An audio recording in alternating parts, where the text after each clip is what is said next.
Zondagavond 18 november 2012 heeft de politie Friesland een 45-jarige man van Nederlandse afkomst uit Uitwoude aangehouden. Hij wordt verdacht van verkrachting en moord van de 16-jarige Marianne Vaatstra op 1 mei 1999 in een weiland bij Veenklooster. Meteen na afloop van de aanhouding is de familie van Marianne Vaatstra op de hoogte gesteld. Wij realiseren ons dat deze aanhouding een belangrijk en emotioneel moment is voor alle betrokkenen in het gebied, in het bijzonder de nabestaanden van Marianne. Hoewel de aanhouding al sinds vanochtend in het nieuws is, hebben wij er bewust voor gekozen eerst de dubbelcheck bij het NFI af te wachten. En de uitkomst daarvan kan ik u nu meedelen. Het DNA-profiel van de aangehouden verdachte matcht met het DNA-profiel van het daderspoor. Het verwantschapsonderzoek heeft tot een doorbraak geleid. En de bereidheid onder de bevolking om mee te doen was zeer groot. En deze grote deelname heeft de kans op succes vergroot. Zonder toepassing van deze nieuwe opsporingsmethode zouden we deze stap niet hebben kunnen zetten. De politie is de verdachte op het spoor gekomen via het grootschalig DNA-verwantschapsonderzoek dat vorige maand gestart is. Zijn profiel was een van de vele profielen die sindsdien door het NFI zijn vergeleken met het DNA-profiel van de dader. Verwantschapsonderzoek maakt gebruik van de mannelijke Y-chromosomale profielen die vrijwel onveranderd overgaan binnen de mannelijke lijn van een familie. Wat ik nu ga zeggen is een enigszins technisch verhaal. Maar van meerdere afgenomen profielen werden overeenkomsten gevonden met het DNA-daderprofiel. En die profielen die bleken zich binnen één familielijn te bevinden. En om een grotere mate van verwantschap te kunnen vaststellen, zijn binnen deze familie de ISTR-profielen nog eens opgehoogd. Daarnaast is van hen een autosomaal profiel vervaardigd dat uniek is voor iedere persoon. Deze opgemaakte autosomale profielen zijn vergeleken met het DNA-profiel van de dader. Hieruit kwam een 100% match naar voren met deze verdachte. De verdachte viel binnen de doelgroep van mannen die op 1 april 1999 woonachtig waren binnen een straal van 5 kilometer van de plaats delict en tussen 16 en 60 jaar oud waren. Hij ontving een uitnodiging om vrijwillig DNA af te staan en heeft de afweging gemaakt om mee te doen. Het doel van verwantschapsonderzoek is met deze aanhouding bereikt. De focus ligt nu op het strafrechtelijk onderzoek naar de verdachte. En wij zullen, zoals we hebben beloofd, het materiaal van het verwantschapsonderzoek dat wij nog onder ons hebben met zorg behandelen. Mevrouw Kamers. Als politie en als openbaar ministerie hebben we in dit onderzoek veel van de bevolking gevraagd. Die medewerking hadden wij nodig om het verwantschapsonderzoek een zo groot mogelijke kans te geven. Daarom zijn wij in de communicatie over het verwantschapsonderzoek altijd heel open en transparant geweest. Dat is ook de reden dat wij over deze aanhouding zo open mogelijk zijn. Wij vinden dat van belang voor de rust en de duidelijkheid voor de bevolking in het gebied. We hebben vandaag opnieuw gemerkt dat de mensen in Achtkarspelen, Dantemadiel en Kollemerland CA enorm meeleven. Ook buiten deze gebieden is het bericht van de aanhouding als het nieuws van de dag en door sommigen als het nieuws van het jaar ontvangen. Maar sta ons echter toe om onze taak als openbaar ministerie en politie ook nog steeds zorgvuldig uit te voeren. Wij hebben ook de verantwoordelijkheid om rekening te houden met de belangen van de rechtsgang. Wij willen daarin de rechten van de verdachte respecteren. Hij zit nu in de zogenoemde beperkingen en mag alleen contact hebben met zijn advocaat. Dat betekent dat hij zich op dit moment niet kan verweren tegen wat wij als politie en justitie verklaren. Wij zullen daarom op dit moment niet verder uitweiden over de verdachte of over zijn achtergrond. Ook al heeft ons opsporingsonderzoek 13 jaar geduurd, het strafrechtelijk proces begint pas vandaag. En het verdere onderzoek is in volle gang. Vanochtend is dus opnieuw DNA afgenomen Dat is vanmiddag opnieuw vergeleken door het NFI met het DNA van de dader en dat was de bevestiging van de match. Daarnaast heeft een huiszoeking plaatsgevonden en vanmiddag is het verhoren van de verdachte gestart. U zult begrijpen dat antwoorden op vragen over het hoe en het waarom nu nog niet duidelijk zijn. We hebben op dit moment 12 rechercheurs die aan deze zaak werken. Zolang als wij nog bezig zijn met het onderzoek in en aan de woning van de verdachte, willen wij daar graag ongestoord en met voldoende ruimte kunnen werken. En daarom blijft tot nader bericht de betreffende straat afgesloten. De hele dag zijn onze politiemensen bij de afzetting en ook de wijkagenten goed in contact gebleven met de bewoners in het hele gebied. We hebben daardoor ook het beeld dat de sfeer in het gebied rustig en ingetogen is. En dat ook de bewoners het verdere verloop van het onderzoek afwachten. We hebben ook zorg gedragen voor de familie van de verdachte. In goed overleg is zijn gezin tijdelijk naar een rustige plaats elders gegaan. Overigens niet alleen op straat blijven wij actief in verbinding. Ook de social media houden wij goed bij om te kunnen aanvoelen en te kunnen duiden wat er leeft. Zoals bekend is dit in Nederland de eerste keer dat we een grootschalig DNA-verwantschapsonderzoek hebben uitgevoerd. En de ervaringen en resultaten in de zaak van Marianne Vaatstra zullen van groot belang zijn voor andere lopende en toekomstige onderzoeken. U zult begrijpen dat wij de stappen die we in dit onderzoek hebben gezet op enig moment graag willen delen met andere rechercheteams. Maar dat kan echter pas ten volle na afronding van dit onderzoek en van de rechtsgang. Burgemeester Wilke. Dank u wel. Het DNA-verwantschapsonderzoek heeft nog sneller dan verwacht geleid tot de aanhouding van een verdachte. En de gevoelens die dit in de samenleving en bij de gemeentebesturen oproept zijn tweeërlei. Het gevoel dat overheerst is een gevoel van opluchting. Namelijk dat het opsporingsonderzoek naar deze vreselijke misdaad, dat vastgelopen leek, op basis van nieuwe aanwijzingen weer vlotgetrokken is. Het onderzoek moet nu verder conform het Nederlandse recht zijn beloop hebben en dat is goed. Tegelijkertijd merken en zien wij ook de grote impact die de aanhouding van een verdachte in een zaak als deze heeft in een dorpsgemeenschap als die van Oud-Woude. En dat is alleszins begrijpelijk. En van de kant van de gemeentebesturen vraagt ook dat aspect alle aandacht en begeleiding. En in dat verband kan ik u noemen dat er morgenavond eerst in Oud-Woude en vervolgens in de Westreem een besloten bewonersbijeenkomst plaatsvindt. Ondertussen houden wij een goed contact met de betrokken families. Nu is het allereerst zaak dat Openbaar Ministerie en Politie het opsporingsonderzoek op zorgvuldige wijze kunnen vervolgen en wellicht afronden. Dank u. En tot slot mevrouw Bronsvoort. Nog een keer. Met deze aanhouding gaat het onderzoek naar de moord op Marianne Vaatstra een nieuwe fase in. En waar we de afgelopen maanden zoveel mogelijk informatie hebben gedeeld met de nabestaanden en ook de bevolking in de media, past ons in deze fase meer terughoudendheid. Voor ons staat nu voorop het strafrechtelijk onderzoek tot een goed eind te brengen. De verdachte heeft recht op een eerlijk proces. Wij hebben een verdachte aangehouden op basis van een DNA-match. Maar dat is iets anders dan dat de zaak al is opgelost of de conclusie dat de verdachte schuldig is. Donderdag 22 november aanstaande wordt de verdachte voorgeleid aan de rechtercommissaris. Al eerder hebben we de bevolking in het gebied bedankt voor hun bereidheid om mee te werken aan de oplossing van deze zaak.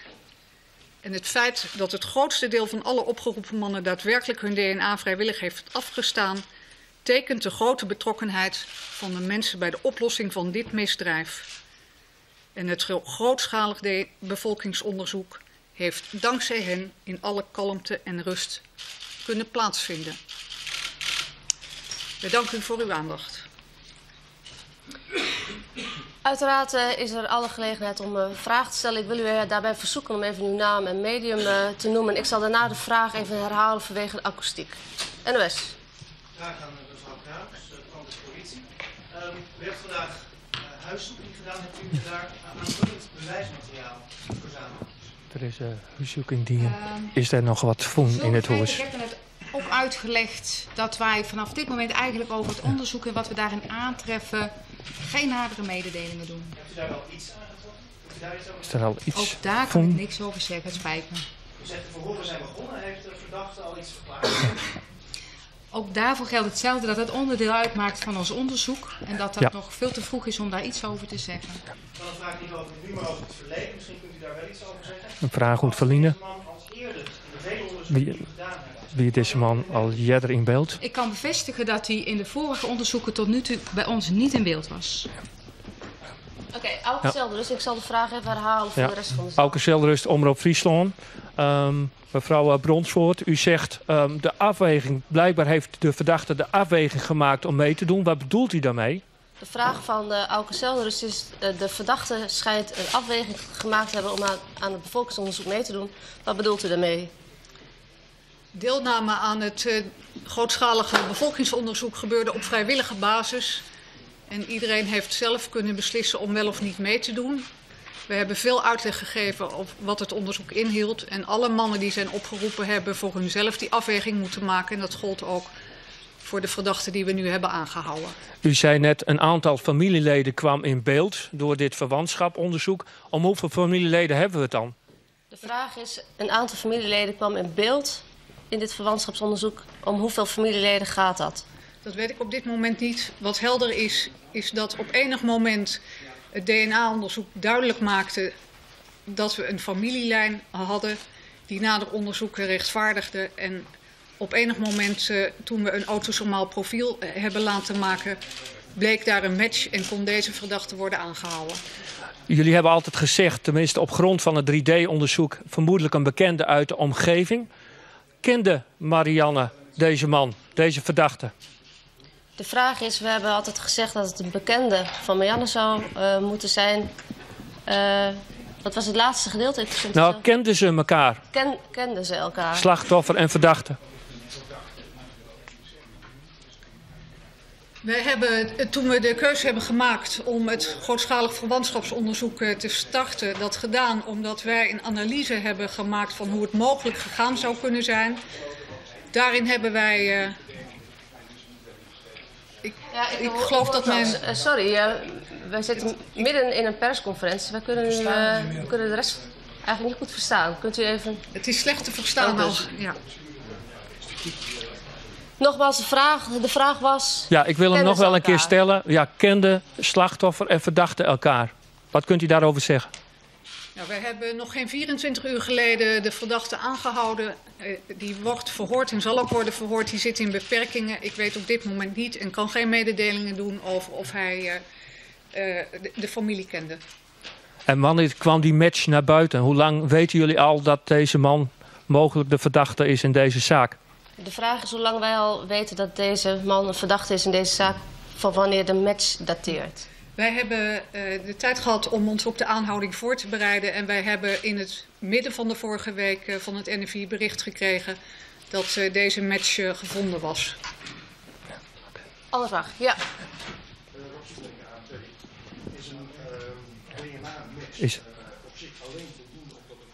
Is er een DNA-match alleen genoeg om iemand te veroordelen? Of moet er misschien nog meer wezen, is de vraag. De vraag is of een DNA-match voldoende is voor uiteindelijk een veroordeling.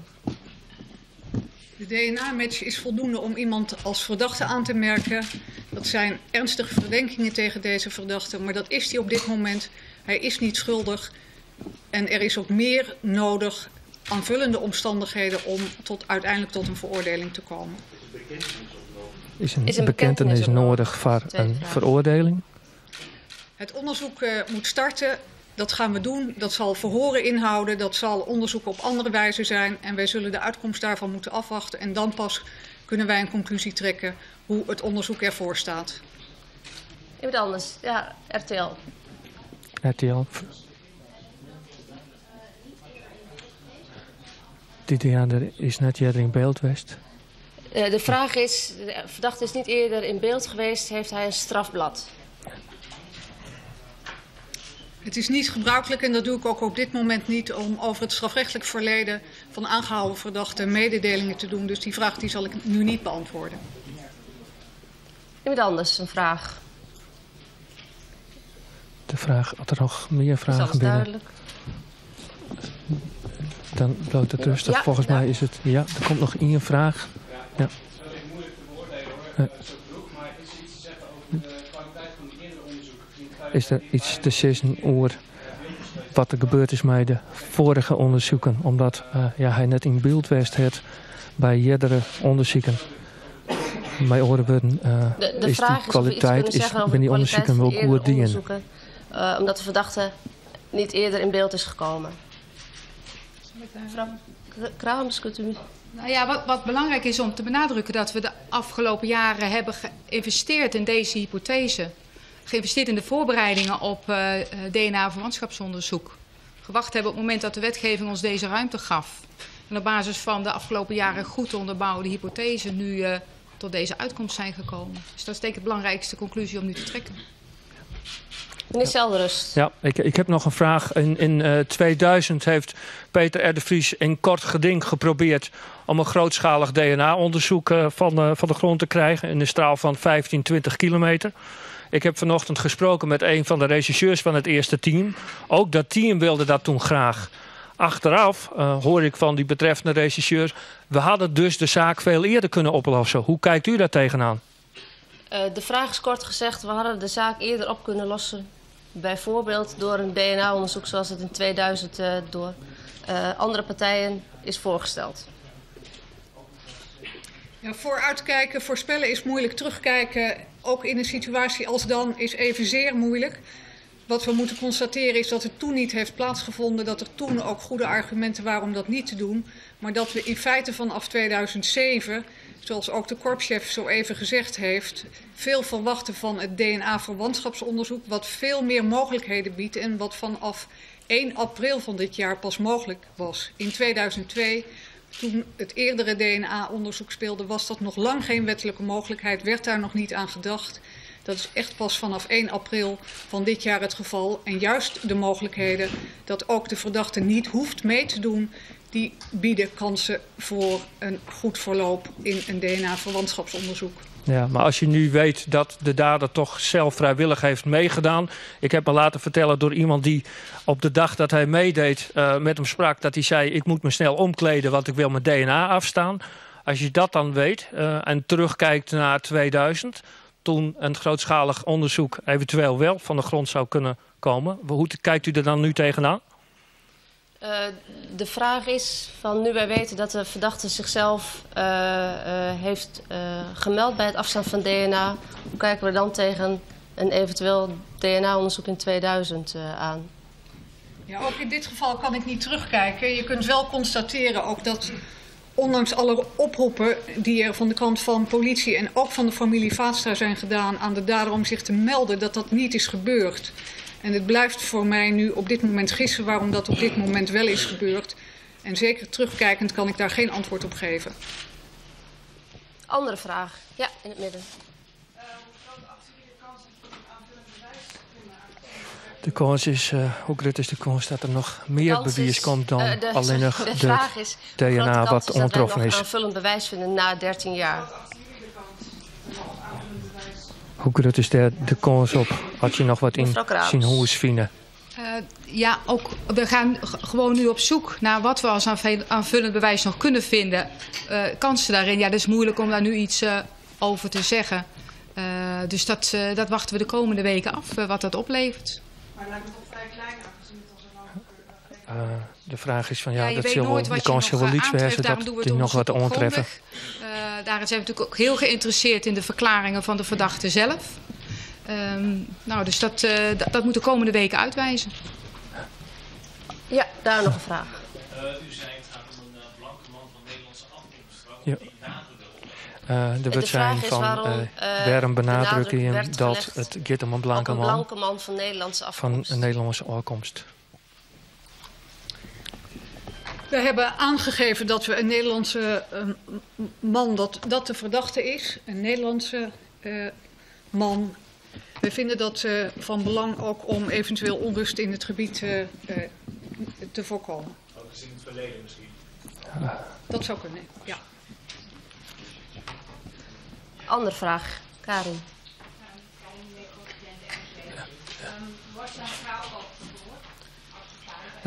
De vraag van... De vraag is of de vrouw van de verdachte ook wordt gehoord. Jet, de vrouw van de verdachte. Ja, het lijkt me ook verstandig om nu over alle stappen die we in het onderzoek zetten, daar ook verder geen mededelingen over te doen. Dus het geldt ook voor deze vraag, dat ik daar geen antwoord op zou geven. Ja, daarbovenin. Deze verdachte had net eerder in beeld geweest als verdachte. Maar wie hebben we in beeld als tjoege bekelijks bij een buurtonderzoek? Deze verdachte is niet eerder als verdachte in beeld geweest, maar wellicht wel als getuige. Ja. Voor zover wij nu kunnen nagaan, zijn we hem nog niet eerder tegengekomen. Andere vragen? Ja, nog ANP heeft nog een vraag. Een vraag voor burgemeester B.M. Bilker.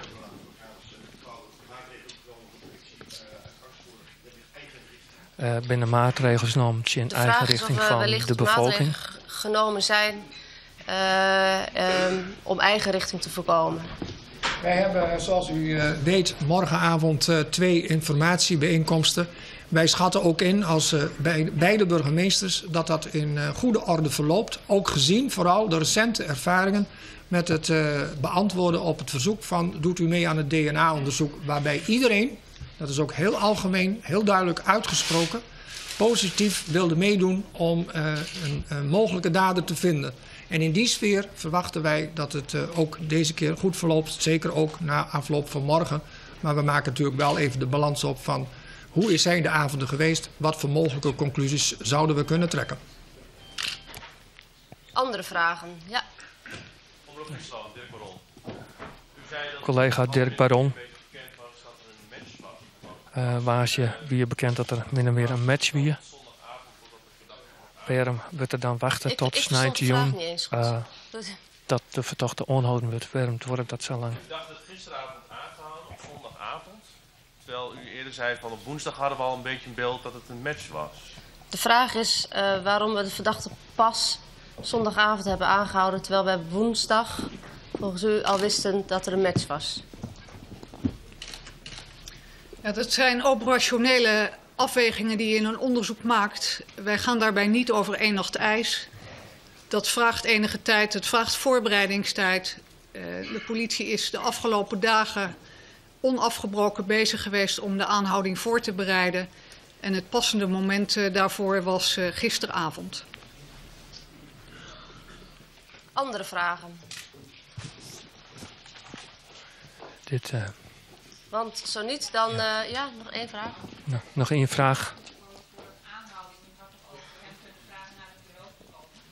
De vraag is waarom we gekozen hebben voor een aanhouding in plaats van hem uitnodigen op het politiebureau te komen. Bij een zo ernstige verdenking en bij het feit dat er ook mogelijk risico's verbonden zijn op het moment dat iemand gevraagd wordt aan het bureau te komen, is er maar één keus en dat is een aanhouding buiten heterdaad en niet het verzoek om naar het bureau te komen.